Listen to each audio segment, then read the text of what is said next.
Well, hey guys, welcome back to the Chronic Inflammation Summit. I've got a great guest here. This is Dr. Dan Pompa. He's one of my mentors when it comes to natural health and healing. He's the author of the Cellular Healing Diet and Beyond Fasting. And he's been training doctors and healthcare practitioners now for, seems like 20 years. And he is a leading expert in the natural health world. You can find his website, drpompa.com. He's just a wealth of information. You can find him on YouTube, his podcast as well, Cellular Healing TV. And we're going to be talking about heavy metals. We're going to talk about toxins and how they impact us at the cellular level and how they can drive up inflammation. You guys are going to love this interview, so be sure to stay tuned. So Dr. Pompa, welcome to the Summit. Yeah, thanks for having me. Yeah, absolutely. Well, we go way back, and I know your story. Obviously, you have shared it many times now, and how you were poisoned by mercury and other toxins, and how that impacted your life and your road to recovery. So I'd love for you to share that with our audience. Yeah, I mean, just briefly, like so many people, right? My story started with I'm fatigued. What's going on? And that's weird for me. And, being an athlete, was training for some, big bike races. I was putting in probably 250, 300 miles a week. So, of course, I thought I was overtraining. I cut back and it wasn't working. I cut back more. It was getting worse, frankly. And then it went to headaches. Then it went to insomnia, anxiety, these weird digestive problems I never had before. So mine didn't kind of just creep up on me. It was kind of abrupt, which was very odd. Like most, I dropped into thinking, okay, I fried my adrenals, my thyroid, my hair was thinning, just weird things that, I knew were thyroid and adrenal related, but it wasn't working. It was, it was just kind of helping some things, but some things were actually getting worse. And, fast forward, unfortunately, it took me some years to realize that, I had been mercury poison. Now, that poisoning, just to be clear, started when I was a child, in utero. My mother had a bunch of silver fillings, which contained 50% mercury. There's a study called the DRASH study that shows that the number of fillings in mom's mouth is proportional to how much ends up in the baby's brain. Look, I know it started there. Even as a kid looking back, I had some weird, sensitivities, like chemically and different things. And, but I was healthy. I grew up a very healthy life. So I never had any issues, but, other than these weird sensitivity things that I looked back and saw. But, I also had other exposures. I wore contact lenses in the 70s, 80s, and 90s, which early 90s, they had mercury in that. So bottom line is I accumulated mercury through my life to where one day my bucket overflowed. Right. Yeah. And I have a cup of hot tea here. Imagine right now it's about this full. Okay. So if I stressed it, I could easily spill tea. Well, that's what happened to me. The day I got my amalgam fillings, I had two taken out by a good friend of mine because they were old. And he was like, these things look bad, blah, blah, blah, I'm going to take them out. What I found out was days after that is actually when my fatigue started. I never put it together. That was kind of what made my bucket overflow. Right. But remember, this bucket started filling all through my life only to one day overflow. And that's kind of the mistake that I see people make, right? It wasn't just that event. It's kind of what led up to it. But, that led me to research on how to get this stuff out of me safely and effectively. And most of it was in my brain. And that's what was driving my thyroid to malfunction, my adrenals to malfunction. So much of why people don't feel well, it's neurotoxic, but it's in the brain. And that's what I've dedicated my adult career and, teaching how to get that out of people. Yeah, for sure. Really powerful story. And so what are the most common toxins and toxic exposures that you're seeing people encountering in today's day and age? I think right now it's in vogue to realize at least that, hey, I'm toxic, right? And it's a very general statement.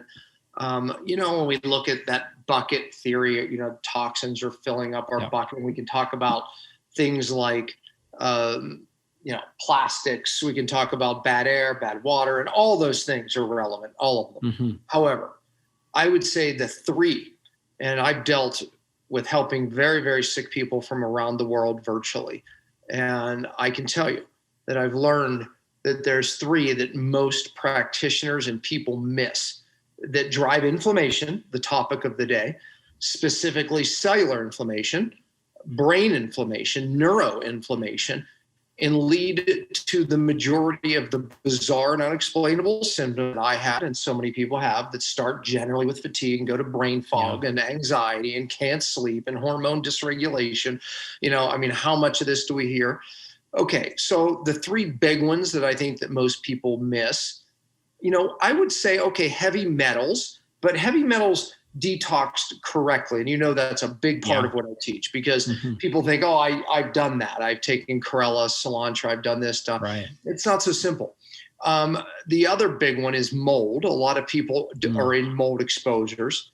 It portions of their life, presently in the past, that lead to big problems. And it leaves people sick and sensitive to neurotoxins, and they don't know why. And it's often missed because you don't see mold. And then also hidden infections, I would say, is the third that people miss. What I mean by that is things like cavitations, root canals. A lot of these infections are in the jaw unknowingly and keep people very sick and very sensitive. So, those three, I think people should, in fact, pay more attention to. Is if you don't feel well, you feel like you've tried everything, you feel like you've adjusted your diet, your hormones still aren't right, look in, under some of those stones. Yeah, it's really good. And we've had several guests talk about those things. And those are challenging ones to identify and also to eliminate as well. But they're so important. And so let's talk about cellular healing. You've got this great quote that says, to get well, you got to fix the cell. So why is that so important to go to the cellular level? Well, look, when you look at, my own story, right? When I look why I had so many weird symptoms, my cells weren't working. It sounds like a general statement, but I couldn't produce enough cellular energy. Therefore, my cells wouldn't get rid of toxins. Therefore, my cells' DNA was being altered, triggered. I was turning on genes for certain conditions and symptoms. And people tend to focus on that instead of, wait a minute, what is going on in my cells? And the 5 R's that I teach has become a roadmap to what we need to do as practitioners and people that are not feeling well to fix. Number one is you have to remove the sources. We just talked about some of those hidden sources. Number 2 is you have to regenerate your cell membranes. There's inner and outer membranes of the cell, and not to get bogged down in the science, but everything that comes into your cells and out, like meaning nutrients that your cells need to function normally and toxins coming out, all is determined and dictated by that membrane or the health of the membrane. And so that is critical. If you're going to detox successfully and correctly, you have to understand the science around the membrane. R3 is restoring cell energy. I said mine was, absolutely disrupted, but that cell energy is what determines successful detox. And yet people don't even understand it. We can't just take things and say, oh, I'm detoxing. We can't just take herbs and poop better and say I'm detoxing, right?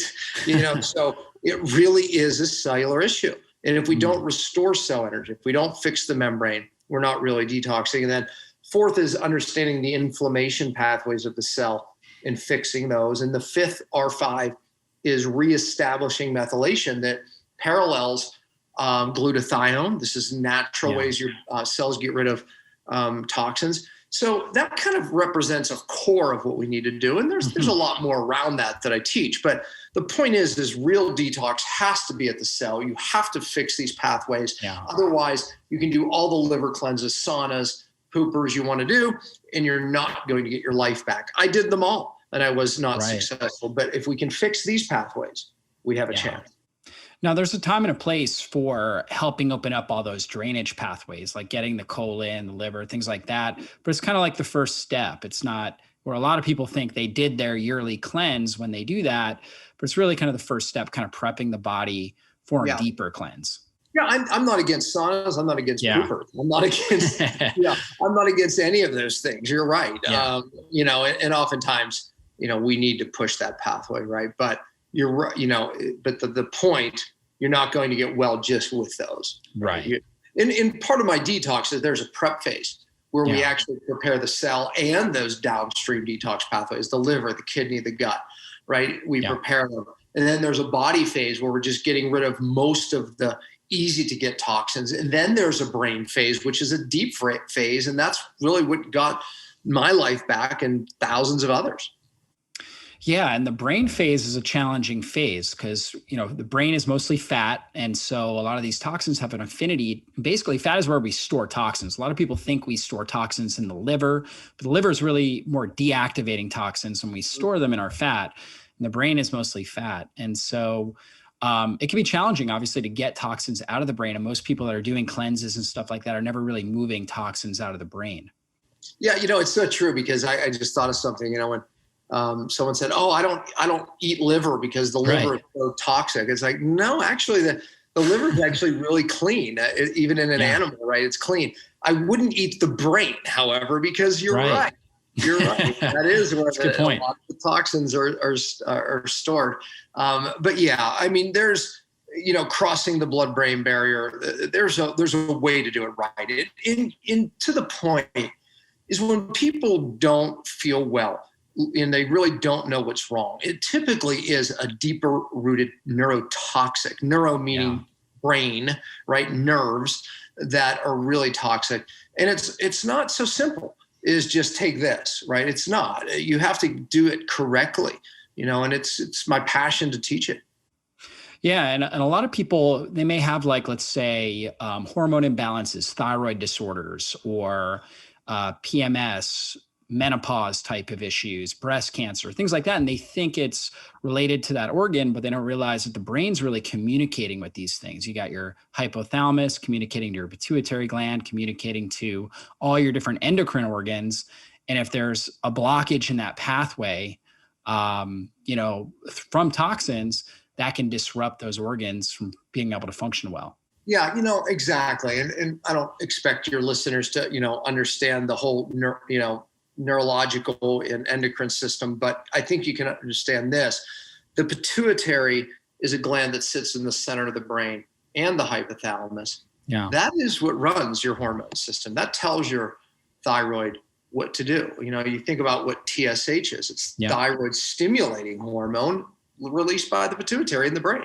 And then your adrenals, right? It's like all of that is regulated by the brain. As chiropractors, we understand that the brain is what heals the body. I mean, that's right. Through the spinal cord is all of the nerves that feed intelligence, innate intelligence to every organ system of the body. So I know that today we hear a lot about the gut. And it is so important because the gut can, in this brain, they work simultaneously. But David, I think we forgot about this, the brain. Right. So much, it's so in vogue to talk about the gut.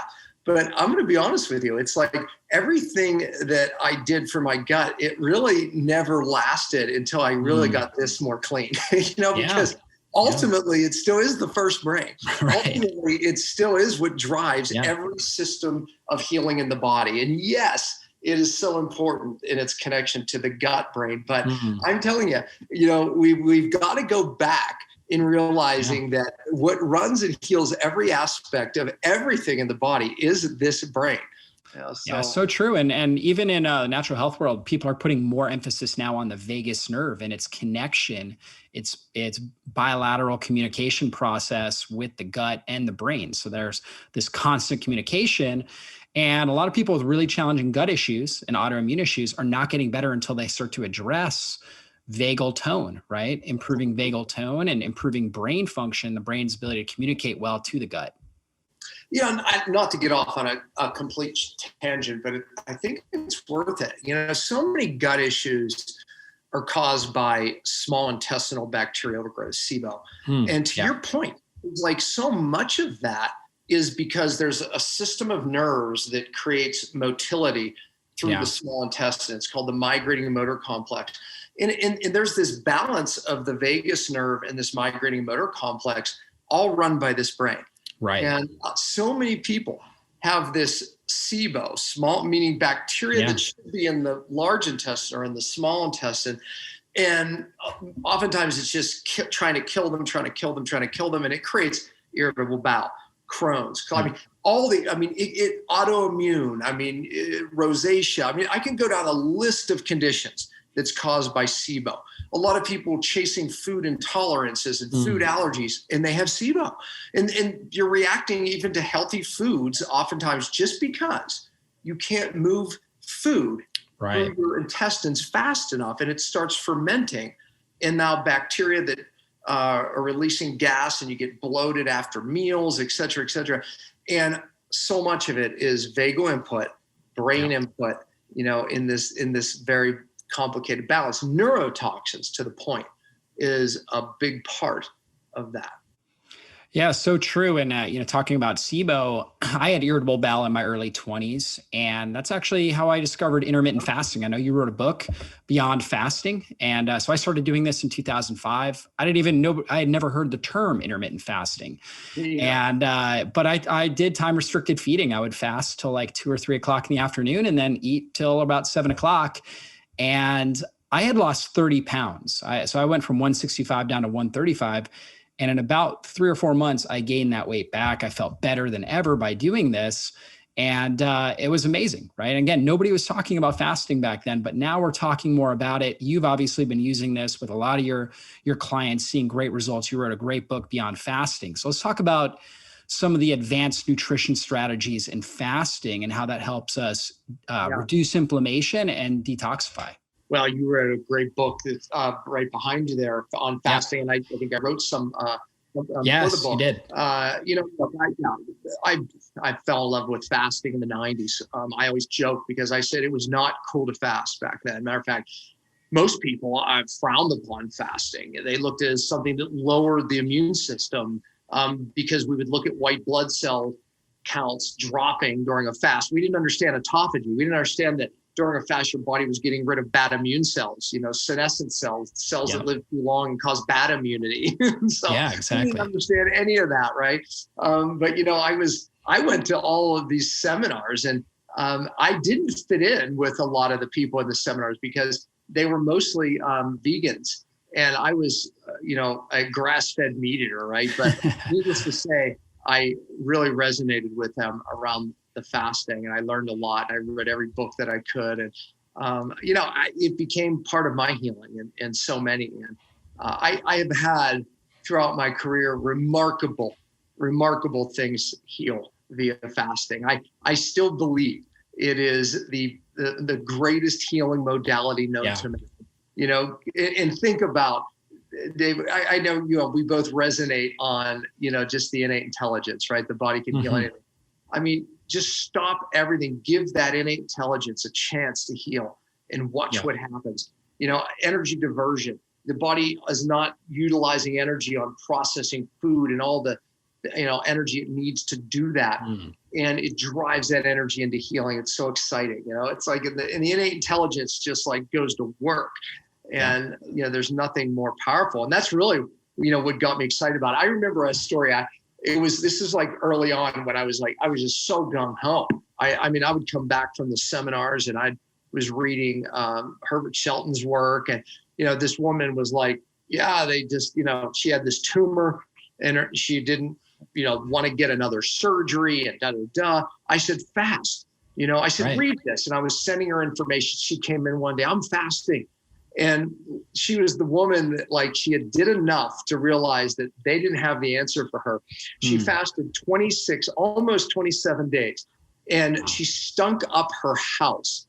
Okay. Her family had to put cross ventilation in because that's how much toxins were pouring out of this woman. But this tumor that was this big shrunk down to the size of a golf ball. And then she did a couple other fasts after that, and she healed herself.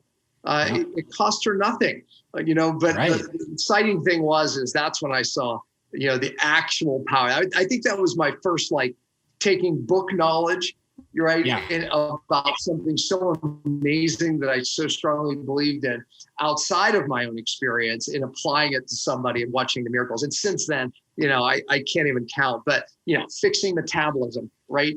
Just again, regulating autoimmunity, down regulating autoimmune, up regulating good immune system. I mean, all of it, Dave, is just remarkable what fasting does. Yeah, I always say fasting is really the most ancient, inexpensive, and powerful healing strategy known to mankind. All of our ancestors did it. Doesn't cost you anything. It's built into our blueprint. And but not now. There are some key strategies though. So you don't want to just fast. I mean, depending on your body weight, there's so many different factors. And you talk a lot about that in your Beyond Fasting. In fact, you talk about feast famine cycling. So let's talk a little bit more about that. Yeah, it is. When we look at ancient cultures, most of them were forced into fasting at different times for different reasons, environmentally, lack of food for different reasons. But when we look at feast famine, I believe that our bodies are set up with that. Now, look, when you look at today's environment, we're always in a feast mode. Like we have, even most poor people in the United States still can eat at 7-Eleven or the convenience store on the corner and afford junk food, right? So, and arguably they're in a feast mode constantly. But we forget about the famine, but I believe our DNA is set up to feast and famine, because when we look at ancient cultures, and I've visited them, when they had it, oh man, they feasted. Yeah. They weren't worried about their protein consumption. I assure you, they weren't worried about their fat consumption, or definitely not their caloric consumption. They ate and they ate. But when they didn't have it, they didn't have it. Right. So feast famine is really what our DNA is set up to do. And I believe now, after understanding what our bodies go through with this adaptation, that it really causes our bodies to adapt like it has to do with exercise. But we become hormonally optimized. We create more diversity in our microbiome. Whereas people are always eating the same 8 foods, whether it's plant-based, keto, whatever it is, but we end up not having diversity in our microbiome. And look, if there's one thing that we've learned with all the microbiome testing that's become in vogue, is that the people that have the most diversity of their microbiome are the healthiest. So then the question is how do we create it? We don't create it by taking pills. We don't. And I'm not against taking bacteria or probiotics, but that's not how we create diversity. We create diversity in a microbiome, which equals incredible immunity and health, right? Even genetically. We create it by stressing the microbiome. So how do we do that? I believe the best way to do it is feast famine. You go without, you go with high calories some days, low calories some days, high calories. I'm in the book, I call it Diet Variation. I dedicated a few chapters to it because there's weekly strategies, there's monthly strategies, and there's seasonal strategies. And I believe that learning all of them and applying them, it'll take your health to another level. What are some of the weekly and monthly strategies that people can follow? Yeah, I mean, look, keeping it simple. Weekly strategies is just simply adding in a few feast days a week. That could be high protein for you. Then it could be intermixed with high carbohydrates, right? Either way, it tells your body that, hey, I'm not starving and I have plenty to burn. It actually helps you become a more efficient fat burner. So right now, low carb is very in vogue. Keto, paleo, even, carnivore diets, all of these things are very popular right now, but we're forgetting that high carbs can be just as powerful for different reasons. Even high protein. I know long-term protein eating can be problematic and can age you prematurely. But, again, short-term times of high protein can stimulate a pathway called mTOR that's very healing. So weekly variation where you eat one meal one day during the week. Maybe you do that 2 or 3 days in a week. And then you have days where you eat more often during the week or high protein, high carb, feast famine. On a monthly example, ladies, very important, and this works. Believe me, it works. If you look at what your body's innate intelligence wants to do, if you look at the week before your cycle, that's when most women say, that's when I always break my diet. Right. That's when I always get the cravings. Maybe, just maybe, your body knows something, that you need higher glucose and higher insulin to make certain hormone conversions. So raising carbohydrates the week before a woman's cycle, it turns out to be magic, especially for their hormones the rest of the month. And by the way, you can do the same thing with protein, and it works a little differently. And men, we can do it too. I typically will do even 5 days of super high protein.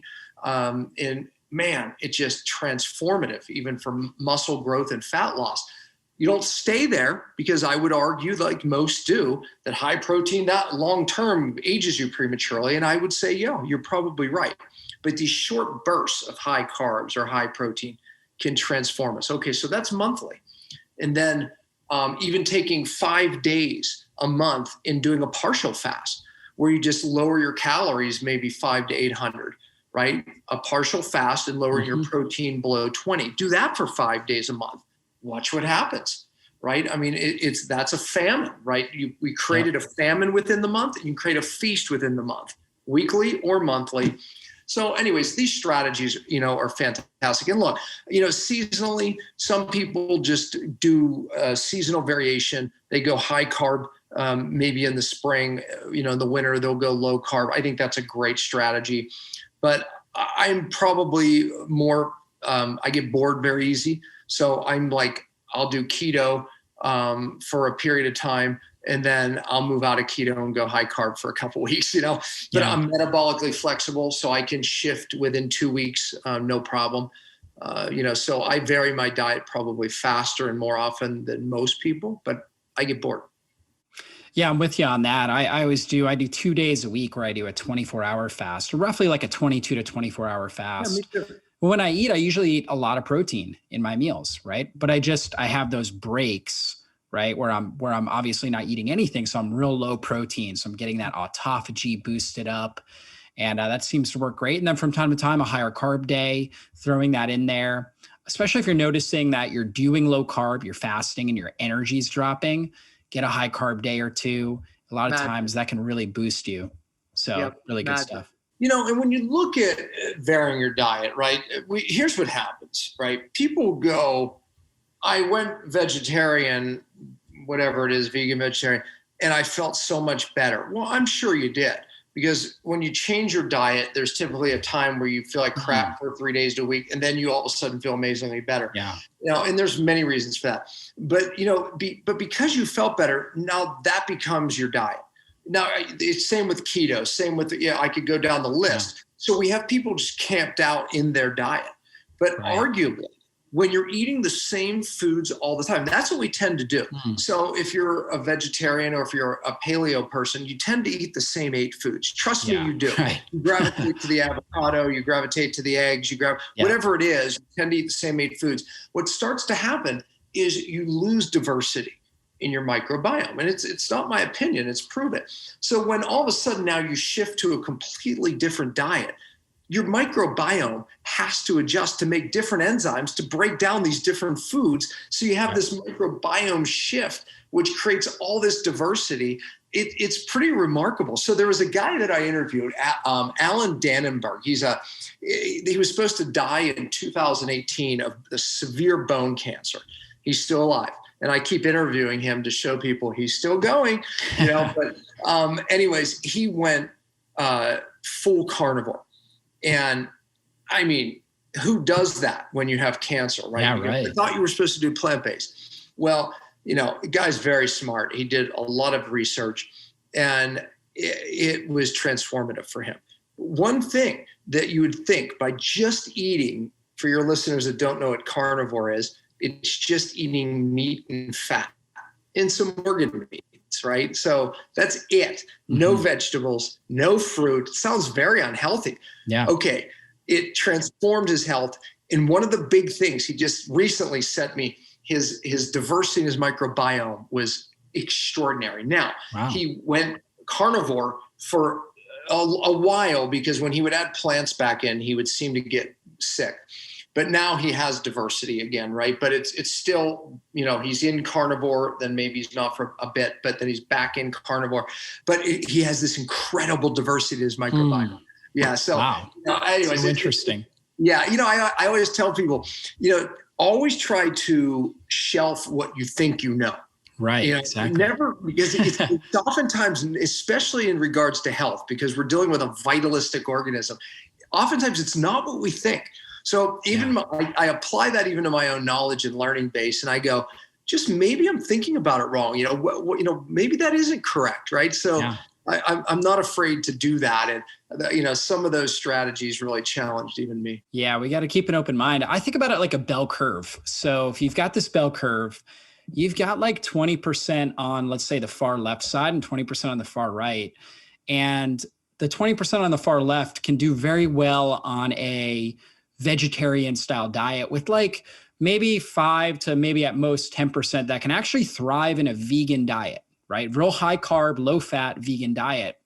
And then on the far right, you've got this 5 to 10% that might be able to thrive on like a carnivore diet, maybe up to 20% that do better on a very meat-centric diet. And then in the middle, you've got this 80% that really can do well on both, right? Some may do a little bit better, on one side with a little bit more meat, less vegetables, the other side, a little bit less meat, a little bit more vegetables. But those are the people that can really do a lot of variation in there. And then you've got those outliers that we see. And I hear you, man, because I always say, look, genetically, how long someone will be successful one day diet, absolutely genetics play a role in that. But I would argue, though, that every one of those people benefit from diet variation because of the stress it creates. The microbiome has to shift and it creates diversity. So, how long you spend in one of those diets, what do you like the best? If you look at my wife, if you watch her plate, she eats she goes for the vegetables first. And she rarely ever finishes her meat. If you look at my plate, I go right for my meat and I rarely finish my vegetables. Okay. So, again, I would argue genetically, we are absolutely two different people. However, we have both taken our health to a whole nother level with diet variation, meaning she needs variation as much as I do. I need variation as much as I do, but we both gravitate, she gravitates to plant-based, I gravitate to more meat and fat, to your point, right? Yeah. But we both need variation in our diet. Yeah. And I would argue even her, because she was actually on a vegetarian diet for some years. She actually got sick on the diet. And my father convinced her to add meat in her diet. He convinced her to eat some meat at dinner. I remember, and so does she, when that happened. And she ate it and felt better the next day.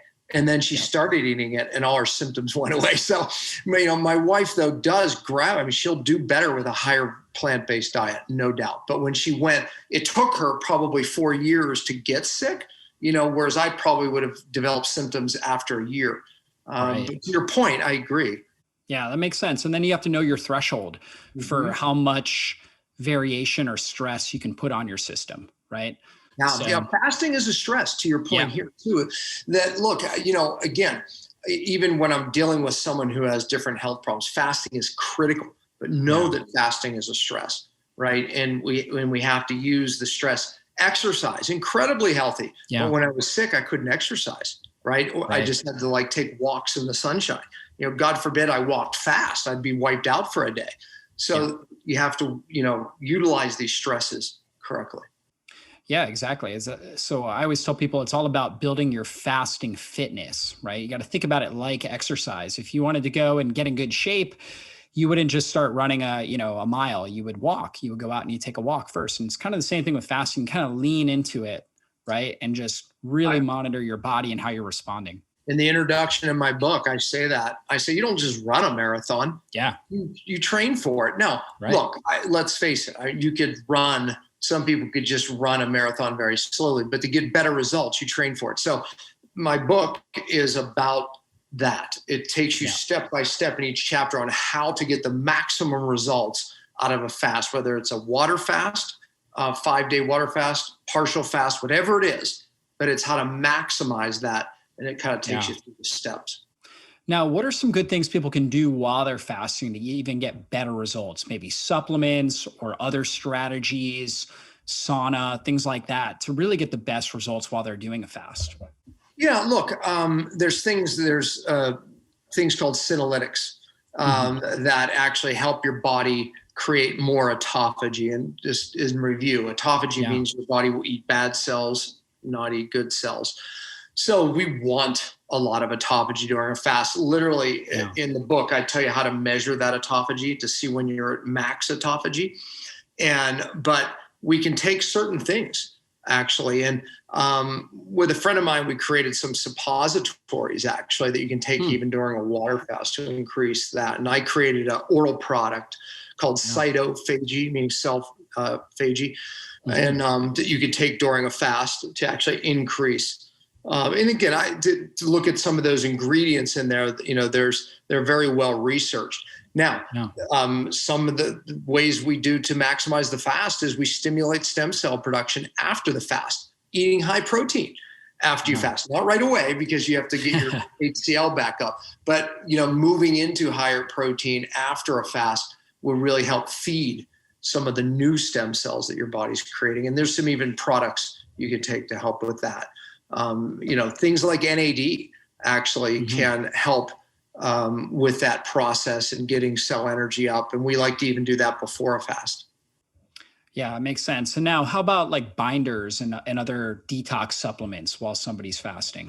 A lot of the symptoms that people get during a fast where they go, gosh, I just get so sick, it's toxins. So in my book, I talk about the fasting trio, which is 3 products that we just learned over the years that help. One of them is a gut binder that prevents auto-intoxication during fasting. It's called Bind. Another one is called Cellular Detox that we use during our fast a lot, which is just a general binder. And then the other one is a molecular hydrogen product we call Fast Tonic. That molecular hydrogen gets rid of hydroxy-free radicals that people tend to build up during fasting, and it just kind of mitigates that and decreases the symptoms. So the fasting trio, again, it's in my book. Yeah, it's important because when you're fasting, especially doing an extended fast, you are going to have fat cell induced toxins that are released from the fat cells. So fat cell induced endotoxemia. And then we also have gut induced toxins, right? So from bacteria that are dying off. And so we really have to have good eliminatory channels for that. So the fat induced toxins are oftentimes going to end up in the bloodstream. So you want a good binder that's going to be able to get in the bloodstream. So you were talking about your Cyto detox. And then you want something that's going to be in the gut to handle the bacterial waste that's dying off. You actually, brought another great point up, these endogenous toxins that things are dying off, you're releasing. A lot of that goes into your lymphatics. Yeah. And often there are times just physical lymph work is very helpful for people during fasting. And of course, there's some lymph products as well, but physical lymph work. There's so much out there. Of course, most people have heard of lymph brushing, light trampolining, walking. Walking is an incredible lymph mover, but mobilizing lymph, red light therapy, you talk a lot about that helps. But mobilizing lymph during a fast is very critical as well. Yeah, I tell people, I'm like, you're saving money on food. So take that money and go to the spa and get a good massage too. Yeah, right. So it's mobilizing lymph, honestly. So what are some of your other key supplements, let's say not in a fast, right, that somebody could look at for detoxification, for reducing inflammation in their body? What would be a good strategy or protocol for somebody? You know what? Let me just remind people of an old one, but a good one. You can find it on Amazon, and it's good old Wobenzyme. Right? Oh, yeah. Proteolytic enzymes. German enzymes they put together. And I think a better one's the Wobenzyme N. It's a little stronger. But, systemic enzymes, you have to take them 45 minutes away from food. Otherwise, the enzymes digest food. But, gosh, it is such a great, inexpensive, just de-inflamer. Right. We hear a lot about curcumin, turmeric, and all that. I don't want to, but we forget about the old Wobenzyme. Arterial inflammation, cellular, general inflammation, it's pain. Just pain in general. And so many people lack enzymes for different reasons. And when you add these in, you can buy a bottle of like 300 of these for like $100 because you need a higher doses works better. Like, so three pills 3 times a day away from food. It works for healthy people. People just feel better. So, but you do need high doses at times. Yeah. I sprained my ankle and I was taking like 100 a day. And I mean, I was back up and doing everything I wanted to do after like 4 or 5 days. Yeah. Yeah. Exactly. We hear so much about all these other things, right? That people focus on, but we forget about the old, systemic enzymes. So, I mean, when I like juicing celery, turmeric, and ginger, that triple combination. Great combo. And it's simple, it's easy, and it works. I mean, again, it is a really, I think it's better than taking pills. If you get the old omega juicer that turns this way, those things juice better in the, what are these called? These types of the squeezing one. Like the centrifuge. Yeah. It's not the one that spins fast. It's the masticator. Yeah, thank you. That's the one. That's the one. I mean, you can get those juicers online for inexpensive now, like, a couple $100. But anyways, those three things juice the best in that type of juicer. And it's easy to clean. And it's, if you did that twice a week, you'd notice a difference in your inflammation. Yeah. You throw that ginger in there though. That's got a bite to it. It does. It'll wake you up. Be careful on the ginger. I like for my wife, she requires very little ginger because it will burn. And the turmeric, you have to be careful because it stains glasses. Right. So you just don't spill it on you.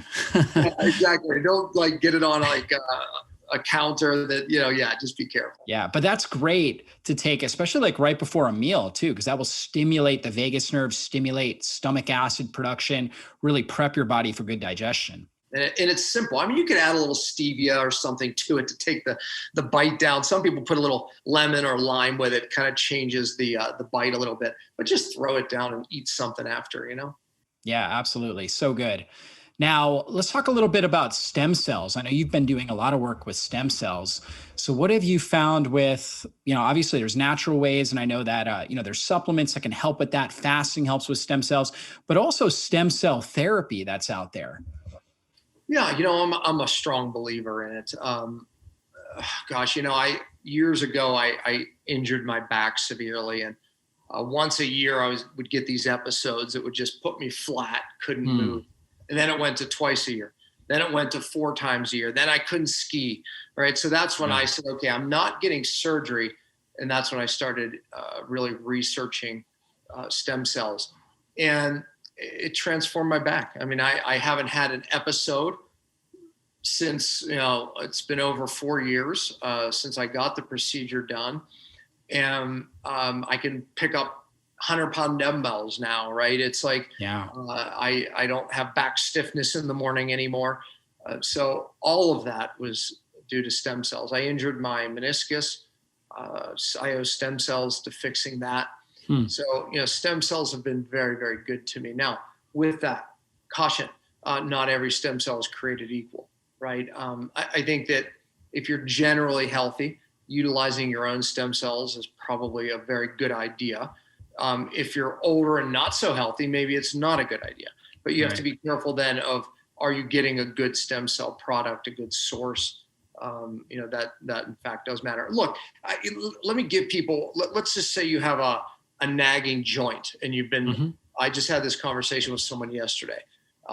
It was their elbow, actually, they were telling me about. I said, look, don't go right to stem cells. Start with prolozome, which is basically it's a sugar dextrose solution with some B vitamins followed by ozone. It's cheap. Start there. If after 3 or 4 times it's not working, then you can go to PRP, which is they take your own blood, spin it down, and there's some matrix in there that helps the healing. It's a little more expensive. And if that doesn't work, then go to stem cells. So there is a progression that you can do, starting with the prolozome, the PRP, and then the stem cells.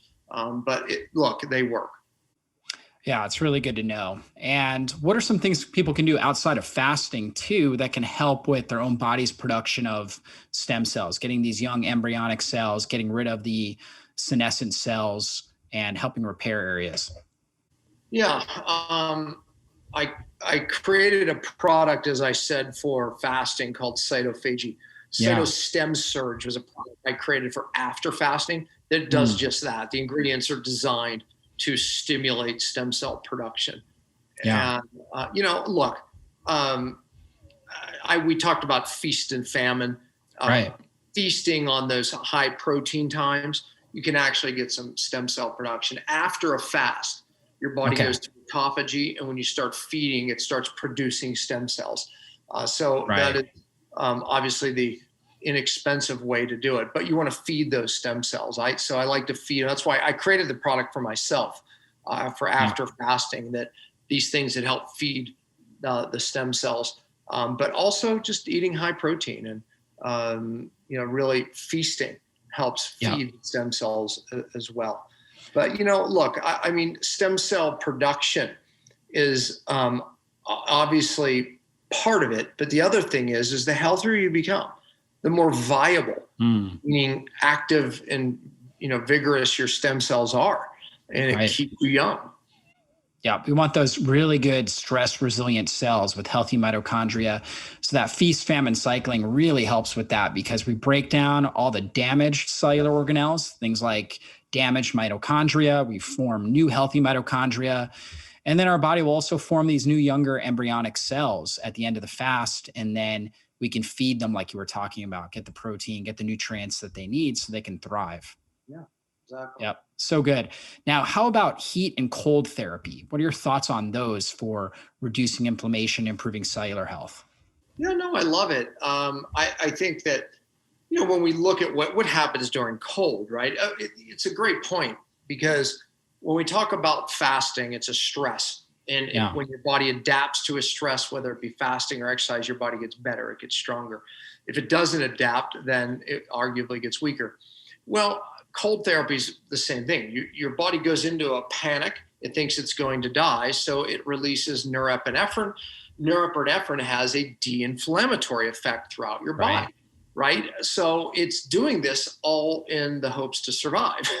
It raises growth hormone. It wants to go into this healing mode. Oh, the threat's gone in 3 minutes, and you've just hormonally optimized and de-inflamed your body. And then we can, hot, cold is magic because it's a stress. Your body's adapting.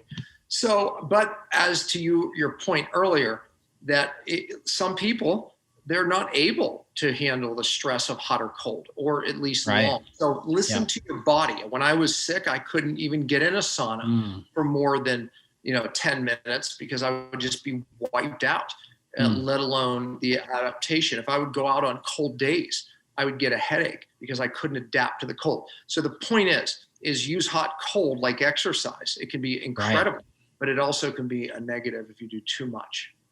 Yeah, that makes sense.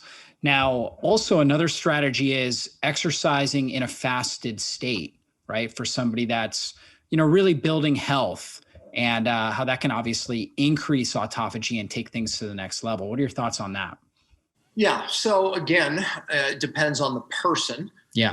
So that if very, very sick people, I find that exercising during a fast is taking the energy away from healing, and I don't recommend it. However, healthy people can do it, and they have enough energy to do both. Even myself, who has enough energy to exercise in a fasted state, I typically wait till the last day when the body is starting to rise up the stem cells, and the growth hormone rises each day of a fast. And I maximize that growth hormone surge by exercising and driving it even further. Yeah. And so I typically do 5-day fasts, and I exercise on day 5. And I just find that for most people to be the most effective biohack to produce more stem cells, to ride out growth hormone and drive healing even further. So I like to exercise the last day of a fast. Yeah. Well, this has been a great interview, Dr. Pompa. We've gone through so much: feast, famine, cycling. We've talked about the 5 R's of cellular healing. We talked about a lot of your top detoxification strategies.